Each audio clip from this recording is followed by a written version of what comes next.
and Walker. I like those three guys. I tell you what, I've been hearing that Mallett's going to be in for a rude awakening. Really? Yeah, I supposedly... 8 minutes until showtime. If he get past that first, 10, 12 picks of the second round, yeah. I mean, there's no telling. You know what, man? I still believe, and from what I've been told, I hear what you're saying is going to fall, but I still believe someone's going to take him in that first round. It wouldn't, Miami taking him, right? Yeah, Miami. From what I've been told, Miami likes him a lot, and he fits there perfectly. And if they can trade down, pick up extra picks, they don't have a second round pick. If they can do that and grab Mallett somewhere maybe in the 20s, that would be the perfect storm for them. But I wouldn't be surprised, man, if they did grab him at 15. And I'm going to mock it like that, too. Yeah, I mean... They need a quarterback. I mean, okay, they need a quarterback. So. And that's exactly it. They decide they want to get a quarterback in this draft, and they want 7 minutes until showtime. And they have to take him in round 1 because they don't have a second.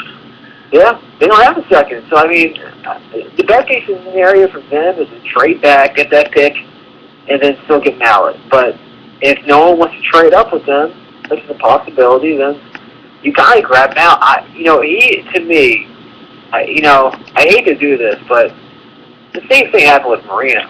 I mean, you're similar as far as size and, mobility and arm strength. They have all those things working for them, and they have these same rumors around them. Very similar that way, but, I don't know. I like Mallett a lot. I think the kid, he has what it takes, I believe, to be a very good starting quarterback at the next level. Well, I mean, I'm not the biggest Mallett detractor or the biggest Mallett fan, but I would certainly rather take a shot at him over Andy Dalton or Colin Kaepernick. 6 minutes until showtime. Yeah, this Kaepernick love is, I don't get it really personally, but... Like I said all along, I mean, I like Kaepernick. If somebody takes him in the 4th round as a developmental guy and 3 years down the line, I love that pick. I just don't like him early in the second where you're going to expect him to start as a rookie. Yeah, this nonsense about him possibly going in the 1st round, you got to be kidding me. I don't... Yeah. I think that's kind of past, though. I feel like it's blowing over a bit. But the 1st round talk? In the 1st. Yeah, I don't think he's going to go that high. Yeah, early in the second, though. He could. There's so many teams that need a damn quarterback, so yeah. I mean, the best case scenario for these quarterbacks is the fact that there is a lockout and that they can't trade quarterbacks because they're not going to get picked high. I think there's going to be a flurry of activity late round 1, early round 2 with these teams going for the quarterback they're targeting. 5 minutes until showtime. Yeah, talking about Bills and Ponder. Yeah. Dude, Mallett sure seems like a Bengals pick too, doesn't he? Yeah, I hate to see him. I like the guy. I hate to see him waste away in Cincinnati. So, I mean, Oakland seems like a good pick too, but I don't know. Yeah, exactly.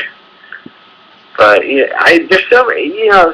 Like I said on radio and all that stuff, man. It's 40% of the league needs a franchise quarterback. They need a quarterback to start, and it starts in the draft. And there's 7, 8 guys that are going to be selected in the first 3 rounds. So. Well, Andy Dalton, I've been saying Andy Dalton, that's shape of John. Yeah, like I said, they like him to the Cobb. I don't really see. I see the Cobb comparison, but again, I don't. I see, they're both Texas kids and 4-year starters. 4 minutes until showtime. Same offense, all that stuff, similar arm strength. I see all that, but I don't know. Yeah, I don't know. Brandon, you there? Hey guys, how are you today? Hey, Nate Stuber. You already know Shane Stuber. This is Brandon. He's the guy who won the contest last week for the last spot in the mock here. So congratulations, Brandon. You get to hear my nonsense tonight. That's good. We're gonna have a good time. I'm really looking forward to it, guys. Very good. Very good. Fun. We did some draft trivia, and we apparently made the questions a little hard. One of the guys went 0 for 3, and Brandon, I think you went 2 for 3. 2 for 3, and you know what? I was cussing because there was a couple that the other guys got that I could have instantly plugged. I was just mortified that they missed the 1983 quarterback question, being the Broncos fan that I am. But yeah, they were tough, man. There was a couple that the Heisman one that 3 minutes until showtime. Yeah, well, we want to challenge people, so hopefully if people didn't know him beforehand, they know him now. Well, never missed those again, that's for sure. You're a superstar tonight, Brandon. That's good. I like it. Yeah. Nobody be afraid to criticize if there's something you don't like, or I won't be. So don't be afraid to give me the business either. Bring it on, boys. Bring it on. Well, I think Stuber has the #1 pick, so we can get off right on the right foot with the Cam Newton debate. We already got that one. Yeah, I wonder who's going to be pick #1. One of the only people I know who's in the Cam Newton corner. Me? Yeah. I love Cam Newton. I love his cockiness. I love cocky guys. It's fun. I mean, if you're a quarterback, you have to have confidence. And Oh yeah, I mean that's definitely. I mean it can be a fine line, but you want to confident. I mean Peyton Manning and Tom Brady. Those 2 guys are confident. minutes until showtime. hey, you know what? That phony smile is going to buy him all kinds of things in life. It's going to give him all kinds of press, all kinds of marketability, fan support. He can flash that thing all day long, and it's going to be all good. He's going to be the toast of Carolina. It's going to be a lot of fun down there. Scott, Pigs Yeah. Compile just said on Twitter, if Andy Dalton gets taken number 8, it's the dumbest round 1 pick in NFL draft history. Hey, Scott, you guys tweeting the picks as we go, or? One of us can. I was going to. I'm also testing out my video stuff for the live cast, so I have that up. I got like 5 people watching me and listening in too. So Yeah, if somebody wants to tweet it out, I'm sure we share common followers. I have trouble multitasking and stuff when I'm doing this. So, and by the way, for anybody who's not DVR, 1 minute until showtime. yeah, you might want to set it. It looks pretty awesome. What's that? What did you say? ESPN's got a special with Bill Parcells for an hour tonight. I think it starts at 9 Eastern. Oh, really? He's going to have like a mock draft board up and talk all about what goes on in a war room. get that in here. Do you really get the fact that, do you understand why he's so down on Jake Long as a draft pick? I mean, I know he passed up Matt Ryan, but Jake Long was pretty legit. Oh, he's a great player, but it just goes to show that here they got an all-pro left tackle, and they're still a crap team because they don't have a quarterback. Well, Ryan now has to be that guy, just like Richmond Webb was with Dan Marino. So, well, Yeah, I'll do something for their bag, that's for sure. That's good. All right.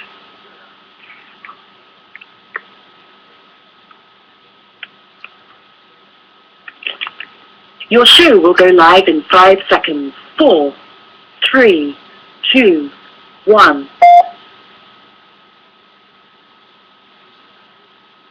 Love Talk Radio. Woke up from my sleep to the sound of that voice. Words that I heard, I had no choice.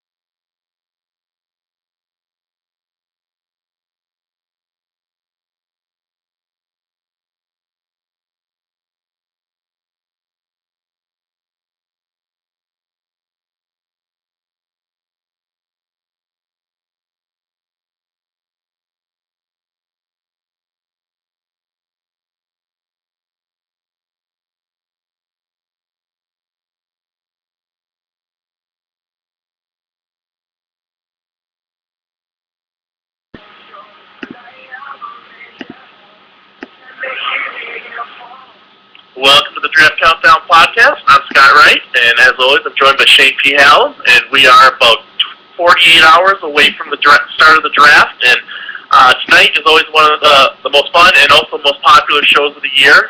We're going to be doing a live mock draft, where we're each going to take turn selecting players and then analyzing the picks, and in addition to Shane and I, we're also joined by Chris Stuber, who's currently the pro personnel director of the Georgia Force. Hey, you doing, boys? Welcome, Chris. And obviously noted draft analyst.